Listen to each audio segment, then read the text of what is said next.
Welcome to Lynn Cullen Live. Talk radio without the static. Email your questions and comments to lynncullenshow@gmail.com. And now your host, Lynn Cullen. Yeah! Used to be a hostess. Remember back in the day? But we're not going back. We're not going back. We're not going back. Was that wonderful or what? Seriously. After it was over, I actually got a call from Switzerland for some excited friends that happened to be in Switzerland.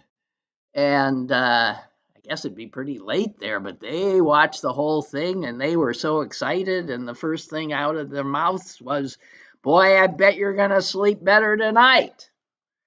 Yeah. Oh, you know, the thing that strikes me most is the contrast that the Democratic Party is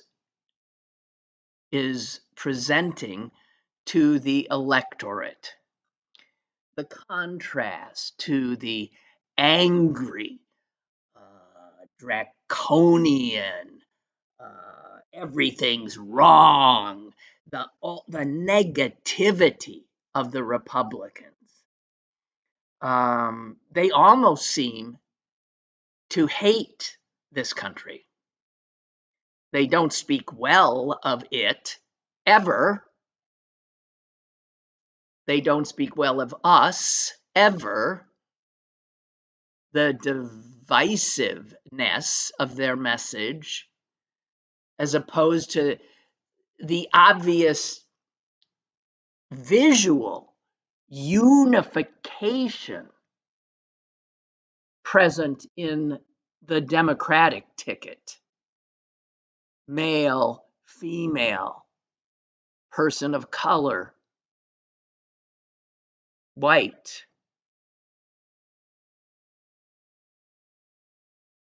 And you know what I love more than anything? The non-elitist aspect that Walz brings.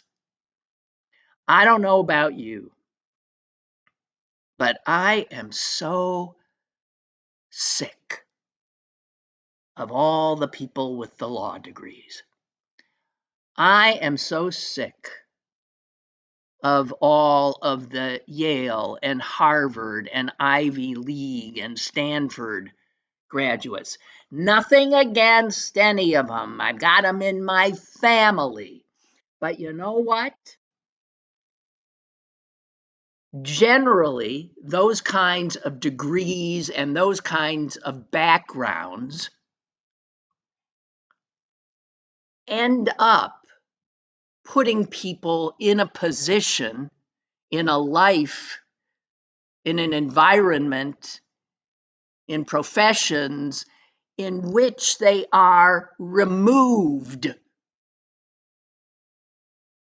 from the so-called average American.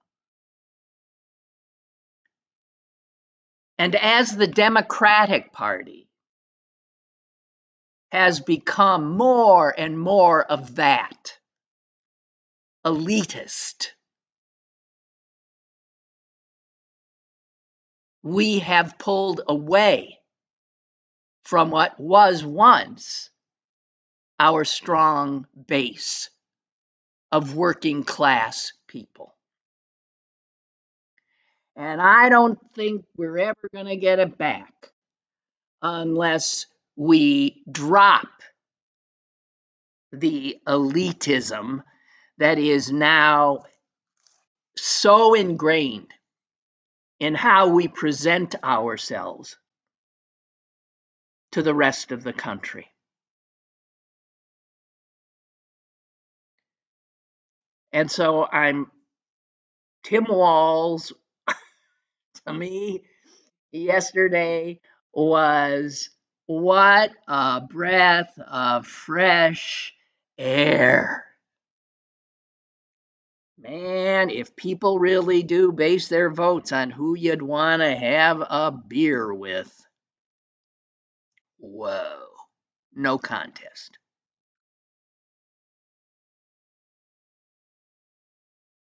The smiles, the laughter. Recall, I pointed out the other day, Donald Trump doesn't laugh ever. Ever. And when something approaches what might be called a laugh, he's laughing at somebody.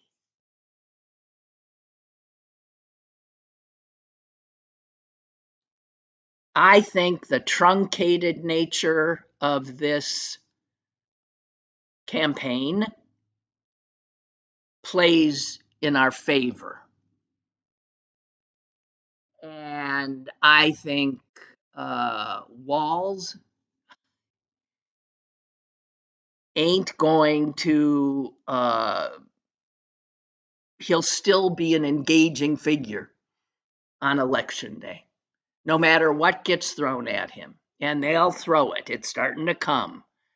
A drunk driving arrest in Nebraska. Already out there.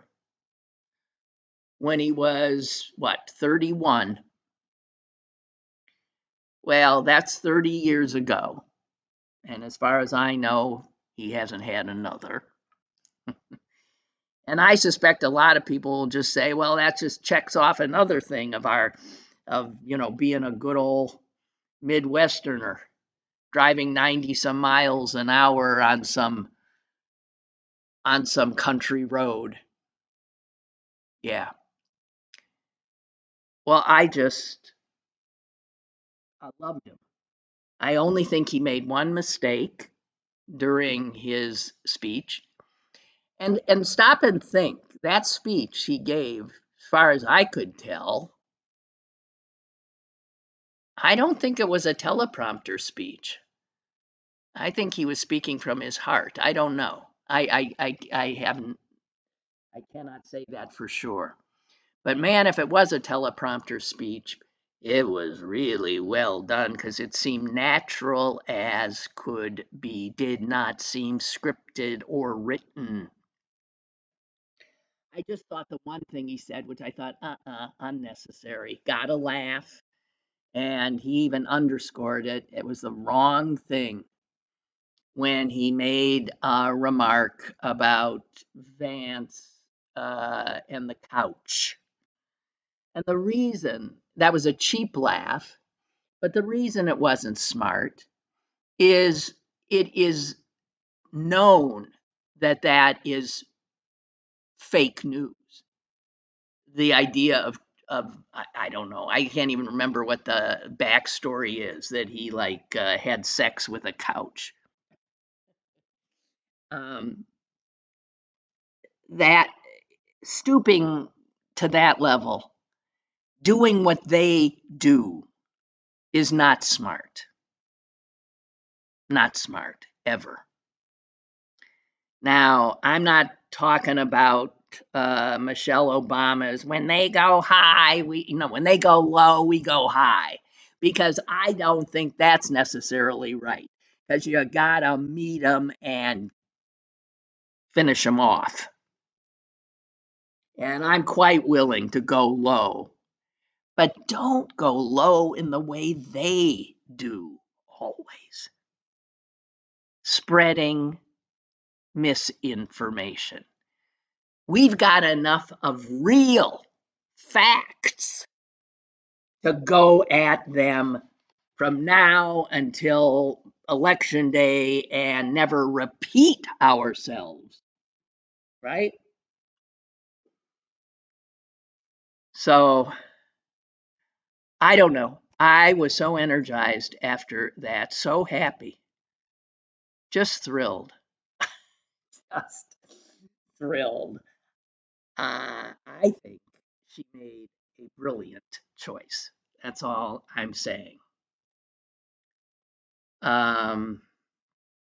Margaret suggesting he doesn't even know how to use a teleprompter. Well, I that I don't know about. I'll tell you something about teleprompters, having used one myself. When I started in television, there was no such thing as a teleprompter. That's how old I am. And so all you had was, stuff written down in front of you on the desk. And so you had to be very good at looking down, and gobbling up a whole bunch of words and then looking up and delivering them and then down again and up. It wasn't as if you had enough time to memorize it because scripts were often thrown together at the last minute, but you got very good at that sort of, grabbing of a whole bunch of words. Teleprompter is very different. You don't have to grab anything. It's right there in front of you and it's moving. It's moving up as you say the words, and disappearing. The words you've said then disappear and new ones come. And to do that and not have your eyes appear to be in any way reading, um, and to appear natural as if you're not in fact reading is something that, for a lot of people, is very difficult to do. Donald Trump can't do it. Never ever figured out a smooth way to deliver, and also it prevents him from, going off, as the term my father always used, half cocked. I thought the best thing I read about, Walz, was written by, not that I mean the best thing I read because God knows I'm sure a lot was written and I didn't read all of it, was written by, Heather Cox, Richardson, who comes at her observation of the, political scene, as a historian. And it always gives her a really smart perspective. And she recounts a lot of the aspects of his biography that we learned, some of which I had not known last night. There were some that just so touched me that I hadn't known. The thing about when he's a high school teacher, and a gay student coming to him and saying, "Mr. Walz, I want to start a, you know, a gay, club, in the school." And as we all know, that often became a huge flashpoint. Students were denied. School boards went into tizzies. Some, in fact, even to stop a gay group from having a place to meet at the school like other, student groups, disbanded all student groups so they could not be accused of discriminating against gays. And this kid came to him, and again, this was not a liberal enclave where this school was. And he asked if, he would help in any way. And that Walz figured out, the best thing would be to just stop the criticism in its tracks, would be if the football coach, which he was, became the counselor to the group, the faculty advisor to the group, which is what he did. And that just, I just swooned. Wow. That is leadership. Not bullying people, That's what Trump and his cohort think leadership is. It's that kind of soft power, standing up, and in fact, averting and avoiding conflict by the courage of standing up for what is right.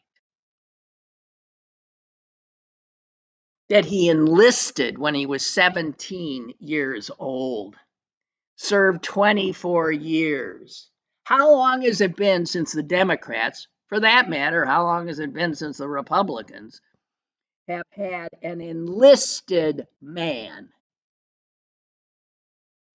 on their ticket? And then he did something which, what do I know, turns out is extraordinary. He retires as a command sergeant major, which makes him the highest ranking enlisted soldier ever to serve in the Congress of these United States in its entire history. Whoa.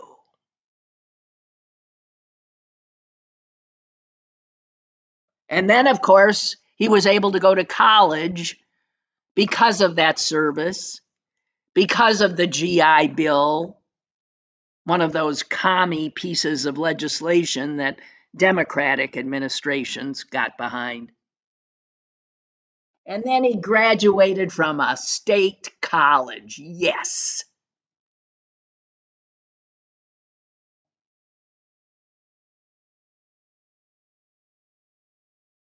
Met his wife, teaching school, another teacher. And I love the fact that it turns out they had their children only because of the availability of IVF, something that the Republicans have actively tried to make illegal.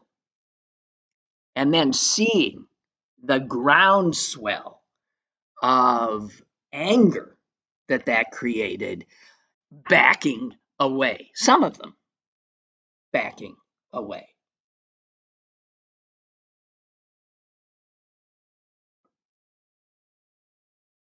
And then he runs for Congress because his students said, Mr. Walz, you should run for Congress. And you know why? You know what had happened? Because it was 2005. Some of his kids had been at a rally for George W. Bush, and one of them had on a pin for John Kerry. And he was asked to leave, the kid, because he had on a button for Kerry. You're not welcome here, get out. And those kids were stunned. Take that back to Mr. Walz. Mr. Walz is pissed off, and he runs. And he wins. What did he say? He won in a district that hadn't seen a Democrat win since 1892 or something. And then to see what he's done as governor. I mean, he's just wonderful. He seems like truly, that doesn't seem like, he is a regular guy. You don't, smell the ambition on him, the striving. You don't. You know why? Because it really isn't there. He's not one to say no to an opportunity, but it doesn't inform his life. You can see that.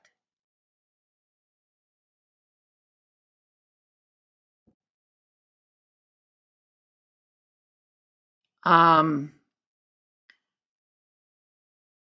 Richardson, who I think wrote a really good summation of who he is, noted that on CNN, Jake Tapper had listed some of the things that Governor Walz had enacted in Minnesota and said, "Are you not concerned that this would make you a really big target for the Trump team to call you a big government liberal?" And Walz's response was just wonderful. "Oh, yeah," he said, "I'm a monster. Yeah, I'm responsible for kids eating and having full bellies so they can go and learn. And women in Minnesota are making their own health care decisions. And you know, we're a top 5 business state. Do you know, by the way, Minnesota knocked out Texas in the rankings for best states to do business. Tell that to effing Musk and all the others who are picking up, their companies and moving them from California to Texas because they think it's such a great state run by neo-fascists and just the place to put their corporate headquarters. Turns out they don't know Minnesota is better. Minnesota also, and Walz went on. And, we rank in the top 3 states in the country for happiness. The fact of the matter is, Walz went on, where Democratic policies are implemented, quality of life is higher. I mean, and that is true all of any time you do any kind of survey of quality of life issues. Democratic states are higher, way higher. Those at the bottom are run by Republicans. So Walz said, where the Democrats are in charge, quality of life is higher, the economies are better, educational attainment is better. So he says to Tapper, so yeah, my kids, and when he says my kids, he's talking as governor of the kids in Minnesota. So yeah, my kids are going to eat here, and you're going to have a chance to go to college, and you're going to have an opportunity to live where we're working on reducing carbon emissions. Oh, and by the way, you're going to have personal incomes that are higher, and you're going to have health insurance. So if that's where they want to label me, I'm more than happy to take that label.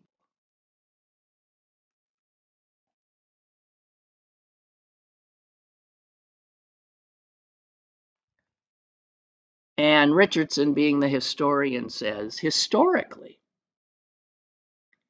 it was rural America that has quite often been the heart of our country's progressive politics. Hard to know, hard to imagine if you don't know history. But this is from an extremely good historian. It's rural America that has quite often been the heart of progressive politics.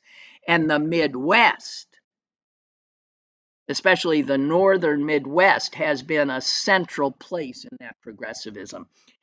Next door in my home state of Wisconsin, that is where the Progressive Party was born. And she says, Walz finally is possibly going to reintegrate that history with today's Democratic Party.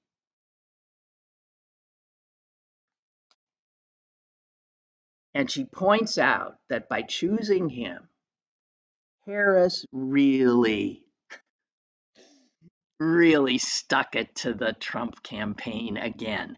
They're still reeling from not running against Joe Biden and having all of a sudden this woman they've got to run against. And then they've been busy as bees ever since then, ginning up their campaign against Josh Shapiro. Ha! And she blindsided them again with Walz. And she says this, I love it. Trump and Vance expected to continue posturing as champions of the common man. But on that front, the credentials of a felonious New York State real estate developer who inherited millions of dollars and his vice presidential candidate, a Yale educated venture capitalist, pale next to this Nebraska born school teacher. It doesn't matter, of course, because the right has already pointed out that I think it was Vance again saying calling Walz a San Francisco style liberal. But it was Vance who lived in San Francisco as a venture capitalist. And it was Walz who hadn't ever been in San Francisco until last month.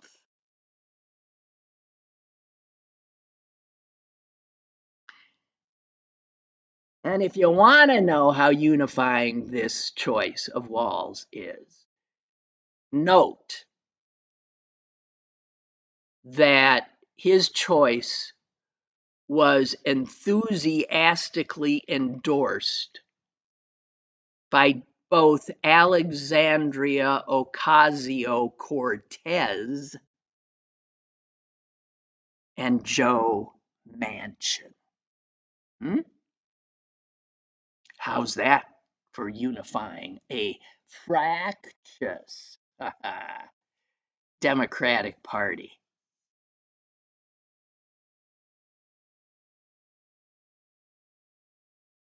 So that rally was just wondrous. Little Tony writes, I came in a bit late, but got to hear Kamala speak and then Tim Walz. I loved it. I couldn't help to compare it to what I've seen of Trump rallies. Yeah, I'm not a rally kind of person, but I enjoyed it. It was a joyous occasion. I liked Tim Walz, and I didn't want to lose Shapiro as governor, so I am not disappointed that he wasn't chosen. I don't know how anyone can sit through the dribble of a Trump rally. What a contrast, indeed.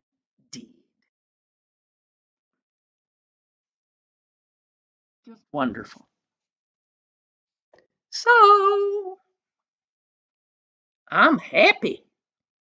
I'm happy. And now to bring us back down to earth, ladies and gentlemen, as what was it? Walz said, what? We'll sleep when we're dead. Because, man, we, this unified and joyful and hopeful Democratic Party, has got a ton of work to do now. And I want to continue to challenge you to get more involved than simply voting. I have gotten myself on a list that comes from a group called events.democrats.org. Check it out. Or call the Democratic Party and get on their list. They will send you constantly things in your area that you can do. I signed up. This is nothing that it's just to educate myself. I signed up for, and you can as well, a virtual program, a Zoom thing about how to combat misinformation online. So the party's putting all of this information out there. They need experienced phone bankers, and they're asking for people to sign up. There's a group called Mental Health Professionals for Kamala Harris that you can join. There are Zoom things from the Democrats on how to do phone banking on Zoom.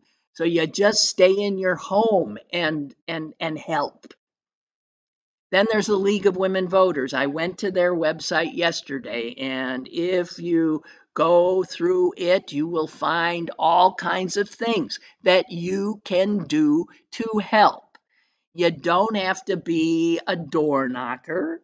There is always something to be done. And I challenge all of us to get a little bit more involved than we normally have been. It's as simple as that. Okay, and then after we win on November 6th, we'll be ready to get to work fighting what will be a huge fight after the election. I assure you, and that's part of what I want to talk to you about. But we have a caller here. Hello. Hello. Hi. Morning. Hi. Hi. I was just struck by the positivity. I think you touched on, obviously, versus, and you do a comparison. It's so uplifting versus let's kill those sons of bitches and we're dying. We're being destroyed from within. Go ahead. Sorry about that. That's okay. Yeah, I'm here. I'm trying to.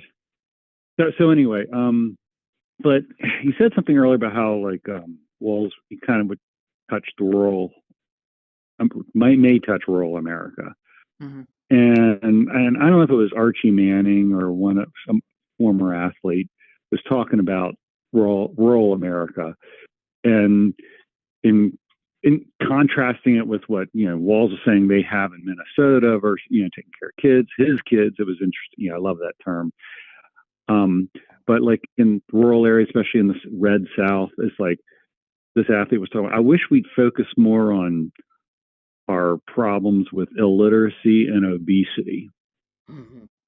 And why haven't the Democrats used something? Not talk about obesity so much, but like, look what we have. You can have the same thing too. We're in your corner. Why are they so blocked out? That type of question is what I'm having. Well, I have to tell you, well, may I just insert my reaction to that, which is, it seems to me Michelle Obama tried to do that. Remember, she had a garden of vegetables, and they were going after what foods would be served in school. It enraged Republicans. Again, they considered it elitist. They considered it looking down Democrats looking down their noses at how they lived, how they ate, what they wanted to eat. I'm not so sure. I agree it is a public health issue. I don't know if it's a winning issue, because anytime you do that, people who are overweight get defensive. As someone who's overweight, I can tell you, people get defensive. So I don't see that as a unifying. It doesn't mean you don't. I know, but go there. But I wouldn't make it a major campaign issue. Well, I mean, but the thing is like there are so many programs out. I'm just using that as issues as an example. There are so many ways that democratic policies help poor people or people who are struggling.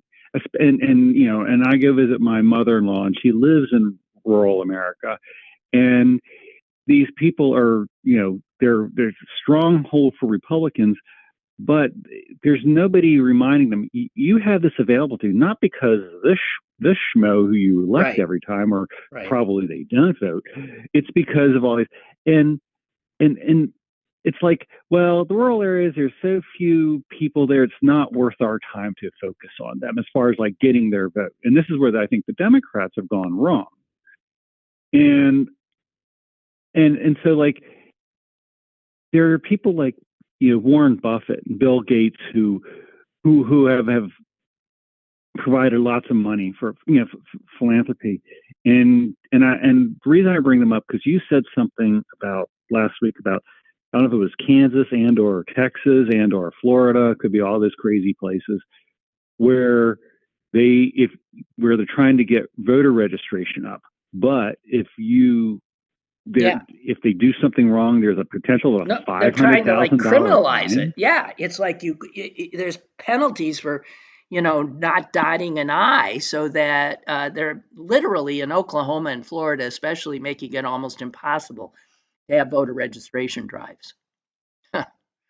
Amazing. Okay, so this comes back to what I was saying before. It's like, so if you go back to like Warren Buffett, if he really cared, somebody like him, you know, I mean, $500,000 is a lot of money, and most of us can't afford it. But he says, you know what, I'm going to sponsor voter registration in these crazy states, and if they try to fine us, either I will fight it or I will pay the fine. Mm-hmm. And then you make it a national issue, and you make it a spotlight about how crazy this is, and maybe people start seeing the light. I mean, I don't know. I mean, I guess you got to pick your cause, but I mean, this is so undemocratic. Look, Walz, I think, is going to be fantastic in this regard, and I don't think he has to be schooled at all on how to appeal to regular people, because he is one, you know, who happened to enter politics at the age of 40, but everything that formed him was rural and small town America. And you couldn't ask for a better candidate in my estimation. You just couldn't. So I wouldn't. I completely agree. I just hope if any of this, I'm just curious if because of him, if there's a chance that some of those 3 electoral college states, you know, might swing Democratic way. I doubt it, but I'm hoping it does. We'll see. We got to get to work. Okay. Hey, thanks for your call. All righty. I hear you. Bye-bye. Okay, bye. Bye. Yeah, we got to get to work. The more sobering news I wanted to tell you, and it's something I have been telling you because it's so damn important. I don't want any of us to be blindsided by what happens immediately after the vote in November. Immediately after, I suspect the Democrats win, and Kamala Harris is the president designate. I've told you that what they're intending to do, they being the Republicans, who know they can't win fair and square, are loading up the apparatuses that control voting in red states and in red counties, putting people in place who are 2020 election deniers, who are totally in Trump's pocket, and who fully intend to refuse to certify, which is their job, the vote. Georgia. Since 2020, the Georgia State Election Board has been reconstituted. It now consists of, I believe, 4 Republicans and 1 Democrat. They have now instituted yesterday, it finally went through, a new rules, as Maher would say. And it empowers any, I don't know about any, but local officials to refuse to certify a county's election results. So now the state of Georgia has put its imprimatur on this. We're not going to certify it plan. This changes what has been Georgia law. It used to be that Georgia law, this is settled law, said this: Georgia, the state dictates that officials shall certify an election. In other words, they don't get to say whether they do or don't. They shall. It is what I was saying the other day when I talked about it. It is effectively what's called a ministerial job. This is part of the job. It's part of what the vice president does on January 6th. It is ministerial. It is just doing the final flourish and signing what is known to be the result.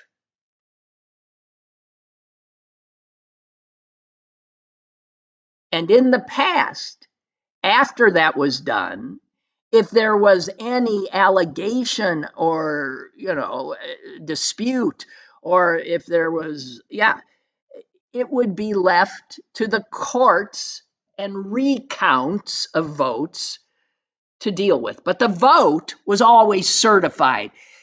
The county, whatever that position is in any county, shall certify the vote. The Board of Elections in Georgia has changed that now. 2, local officials may conduct reasonable inquiry to determine that the results are a true and accurate accounting of all the votes cast. And reasonable inquiry, who determines what that is? This is what is going to be happening in states all over. This is to weaponize what had been something none of us ever paid attention to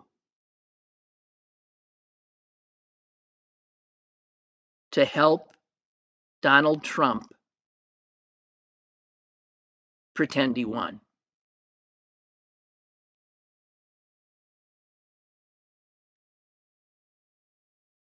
So let us be aware.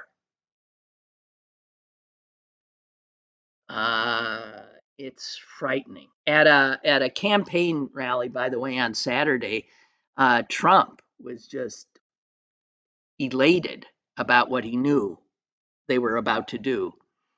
And he actually said this: I don't know if you've heard, but the Georgia State Election Board is in a very positive way, which is a very strange turn of phrase. He said the Republican members of the board are on fire and they are pit bulls fighting for honesty and victory. Okay? Just be aware.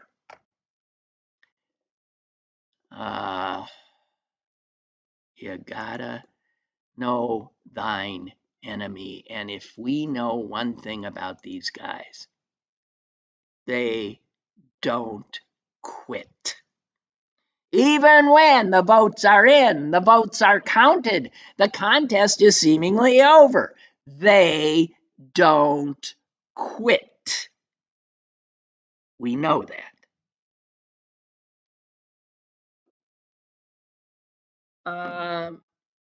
Another go-to guy that I follow is, of course, Robert Reich. And oh no, that's not him. Well, I don't know where he went. I wanted to share with you some things that he said to get ready for. So, and while I normally say I don't like, speculative reports in papers, I don't bother with them anymore. This is all going to happen. This we know. And again, so we're not blindsided. He says, first, the mainstream media, which have been so, freaked out and positive about Kamala mostly, and certainly about Walz, that's going to stop. That's going to stop. Because Reich points out something that I always point out, and having labored in media, I know. Media love because they like a narrative. And narratives need what? Arcs. They love building someone up because then they get to take them down.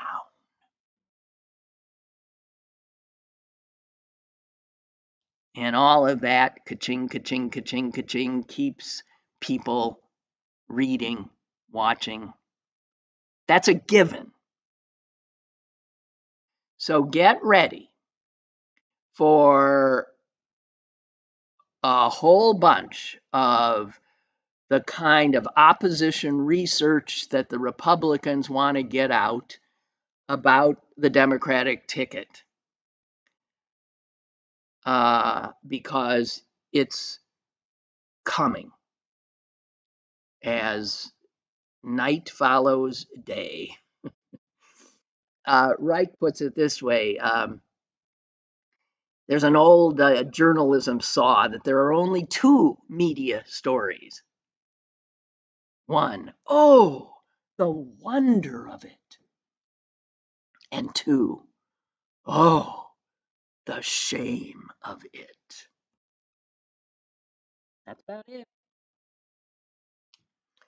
Okay. He's warning us about four things. Here's number 2. Trump is getting desperate. I remember saying, God, has to be 4 or 5 years ago. The only thing scarier than Trump is Trump backed into a corner. Because while he's vicious and frightening and destructive normally, you only need ratchet all of those things up if he's feeling threatened. And guess what? He's feeling threatened.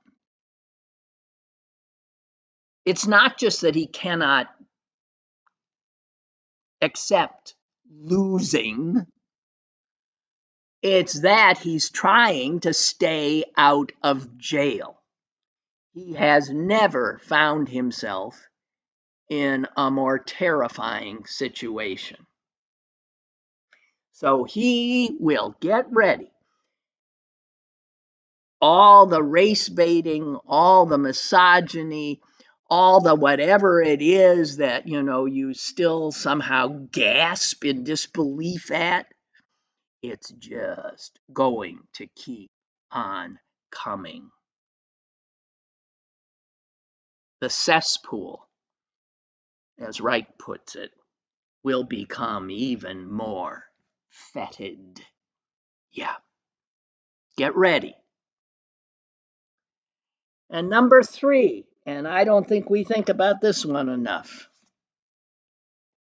the billionaires.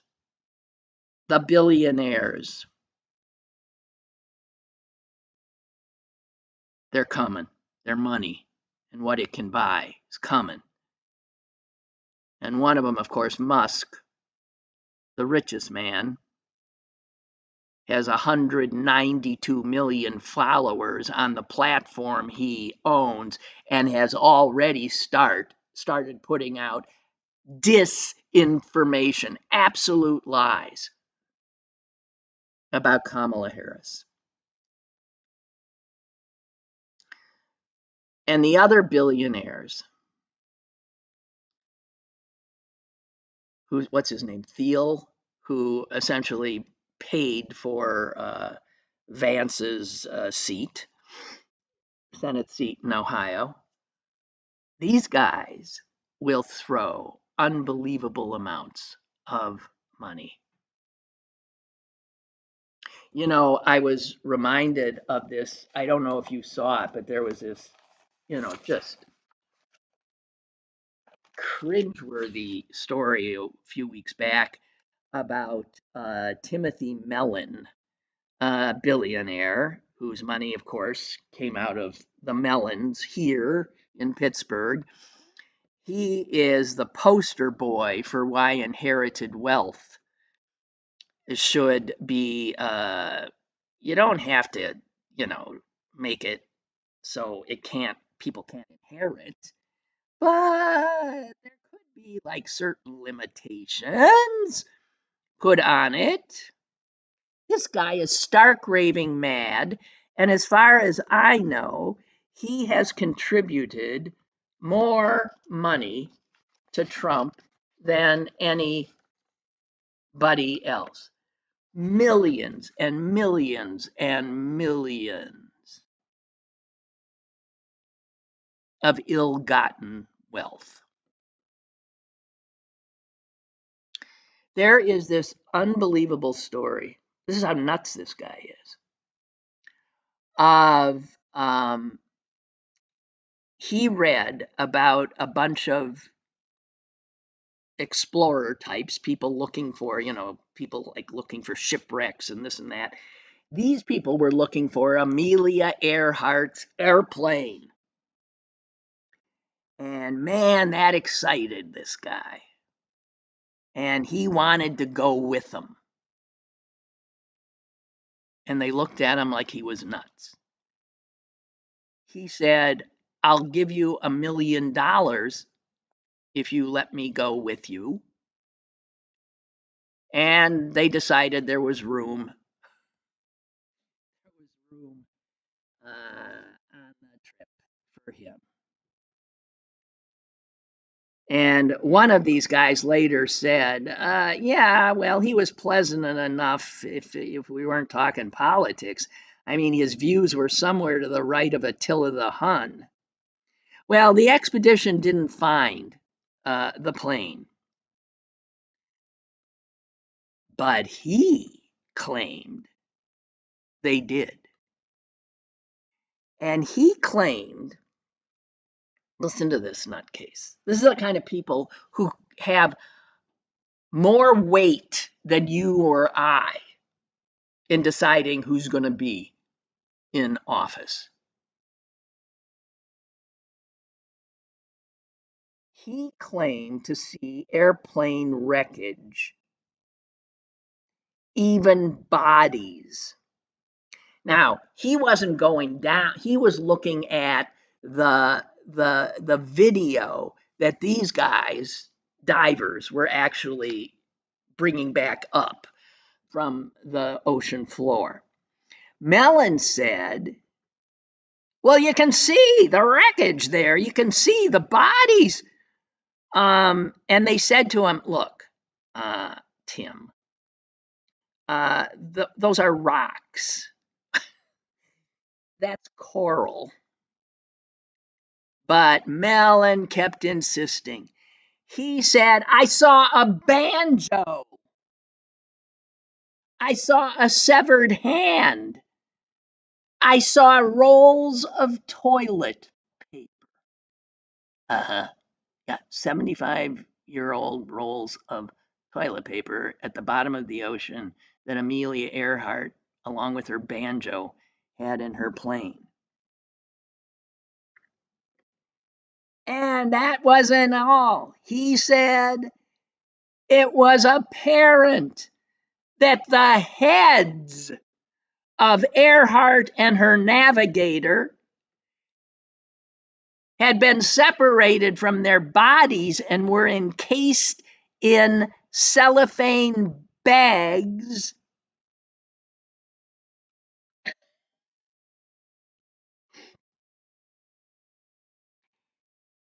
his cohort said, "You're fucking nuts."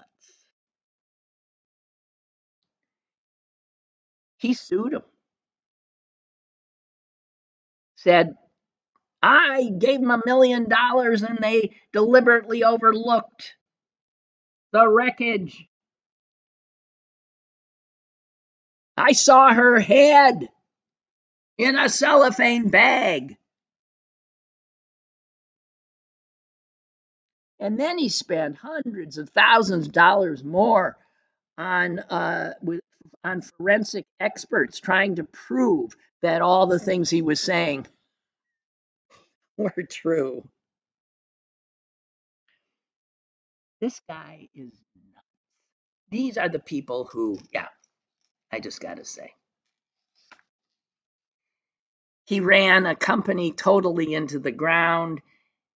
His companies were repeatedly accused of violating all kinds of safety standards, environmental standards, but man, he just kept making money hand over fist. Okay, so that was Reich's third warning. The billionaires, the ones that have seen Amelia Earhart's head in a cellophane bag at the bottom of the ocean, are coming. And this is the scariest one. And it again has to do with certification, election denial, and Republican office holders. And he says this: fourth, most Republicans in the House are election deniers. And the Speaker of the House, Mike Johnson, was in fact one of the ringleaders in 2020. And he will be the Speaker when the votes come in. Reich says this: if Kamala wins, House Republicans could have enough votes to try to force the presidential election into the House of Representatives via the 12th Amendment, where the Republicans are likely to have a majority. What the hell's the 12th Amendment? Hang on, I'll be right back. I always have a constitution, but it's about a few steps behind me. Hang on.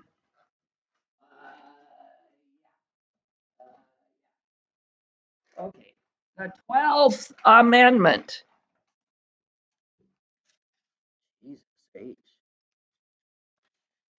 Amendment 12, ratified in 1804. The electors shall meet in their respective states and vote by ballot for president and vice president, one of whom at least shall not be an inhabitant of the state. We know that.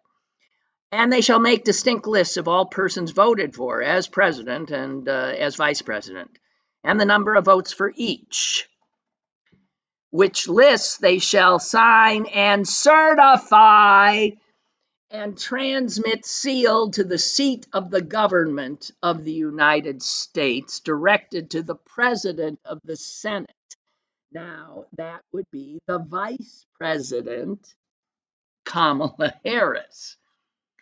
The President of the Senate shall, in the presence of the Senate and House of Representatives, open all these certificates, and the votes shall then be counted.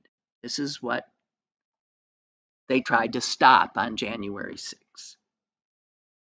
The person having the greatest number of votes shall be the president. And if no person have such majority, then from the persons having the highest numbers not exceeding 3 on the list of those voted for as president, the House of Representatives shall choose immediately by ballot the president. But in choosing the president, the vote shall be taken by states, the representation from each state having 1 vote. A quorum for this purpose, this is why Reich said they probably will have a majority. A quorum for this purpose shall consist of a member or members from 2/3 of the states, and a majority of all the states shall be necessary to a choice.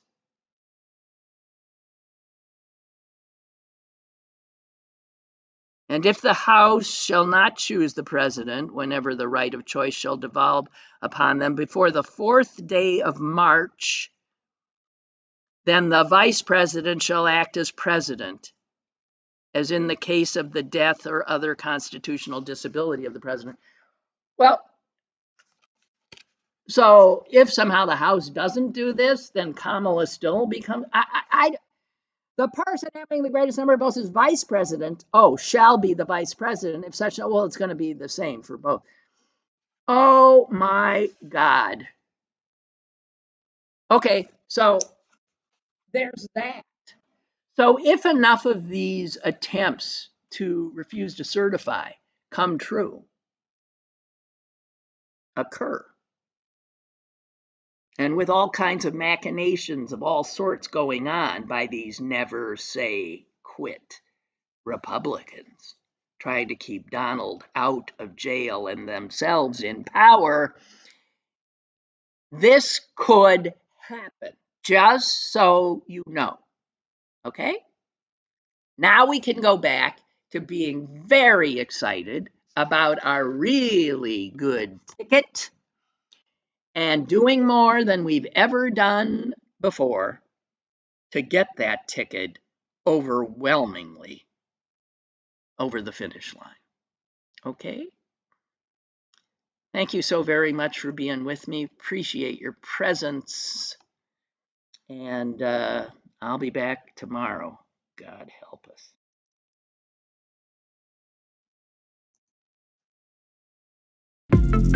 Lynn Cullen Live, Monday through Thursday from 10 a.m. to 11 a.m. and archived at pghcitypaper.com. The opinions expressed on Lynn Cullen Live are those of the host and do not necessarily reflect the viewpoints of Pittsburgh City Paper or its advertisers.